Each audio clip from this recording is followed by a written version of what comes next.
está matando, me ha aspirado el corazón. Lo que ahora verán ustedes está basado en un hecho de la vida real. Explicarlo no podemos. Refutarlo tampoco. Simplemente los invito a explorar con nosotros el pasmoso mundo de lo desconocido.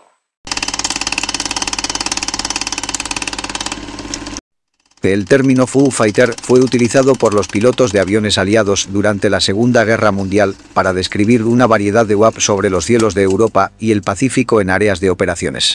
Originalmente, el término Foo Fighter describía a un tipo de UAV que fue informado y nombrado por el Escuadrón 415 Night Fighter Squadron de Estados Unidos, pero el término se convirtió en un apodo de uso común para cualquier avistamiento de UAV durante esa época, y los informes de noviembre de 1944 en adelante supusieron que los UAV eran armas secretas empleadas por el enemigo. Fueron registrados por primera vez por las tripulaciones del 422º Escuadrón de Cazas Nocturnos estacionados en Bélgica. La mayor parte de los avistamientos comenzaron en la última semana de noviembre de 1944, cuando los pilotos que volaban sobre Europa Occidental informaron haber visto objetos ardientes, redondos, brillantes y de varios colores que se movían rápidamente, siguiendo a su avión durante la noche, antes de desaparecer misteriosamente. Los pilotos y la tripulación informaron que los objetos volaron juntos en formación con su avión y se comportaron como si estuvieran bajo control inteligente. Los UAV se volvieron lo suficientemente comunes como para obtener otro apodo en el teatro de operaciones europeo, donde se les llamó bolas de fuego Kraut.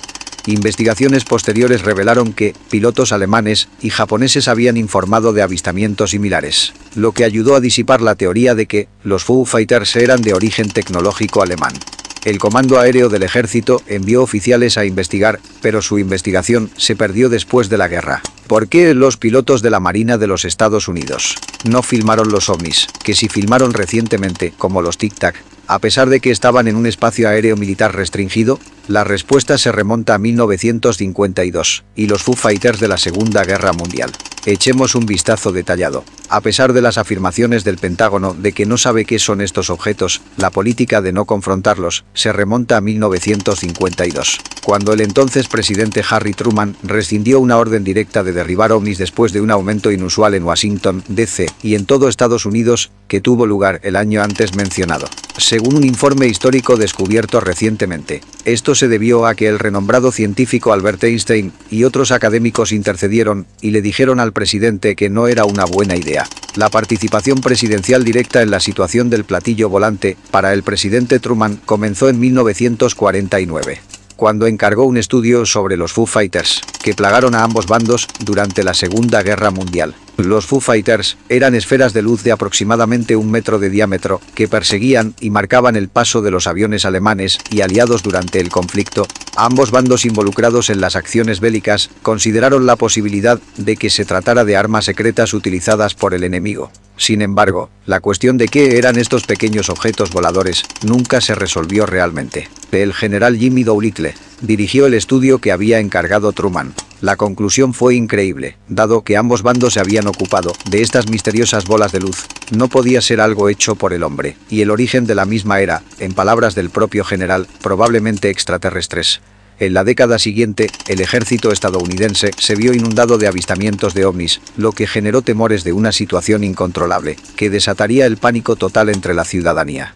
En ese contexto, el cuerpo de prensa de Washington comenzó a exigir respuestas sobre este desconcertante fenómeno que asolaba los cielos estadounidenses. El 4 de abril de 1950, tratando de mantenerse al tanto de la situación, el presidente Truman hizo la siguiente declaración, a través de su secretario de prensa.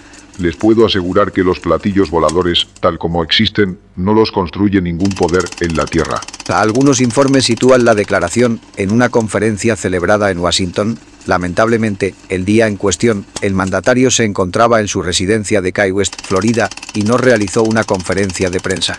Pero se sabe que su secretario de prensa, Charles Ross, solía mantener 2 reuniones con los reporteros para responder preguntas.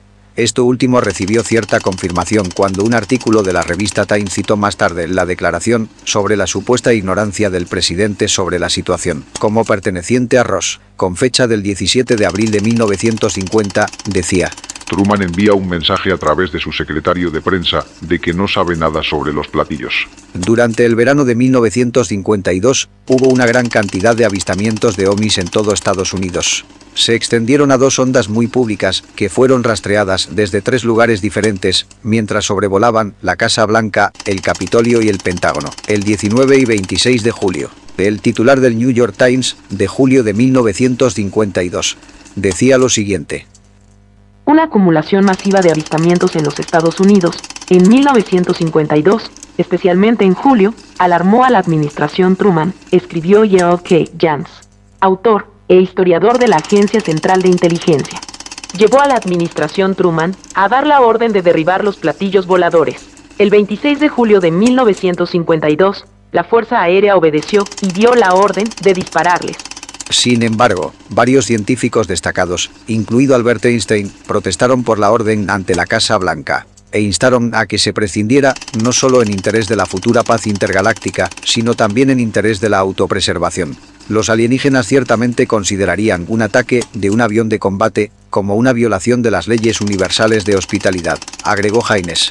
En consecuencia, la orden de derribarlos fue retirada en la Casa Blanca a las 5 de la tarde, pero esa misma noche regresaron los platillos. Ahora, 70 años después, la última postura pública de Pentágono es que todavía no sabe qué es una pequeña pero significativa minoría de estos OVNI-SWAPs, pero promete seguir estudiando el fenómeno. Yo soy Tony Hacker, sin embargo, parece que se aferra a lo que podría llamarse la doctrina Truman, es decir, no dispare a estos intrusos desconocidos y probablemente no terrestres.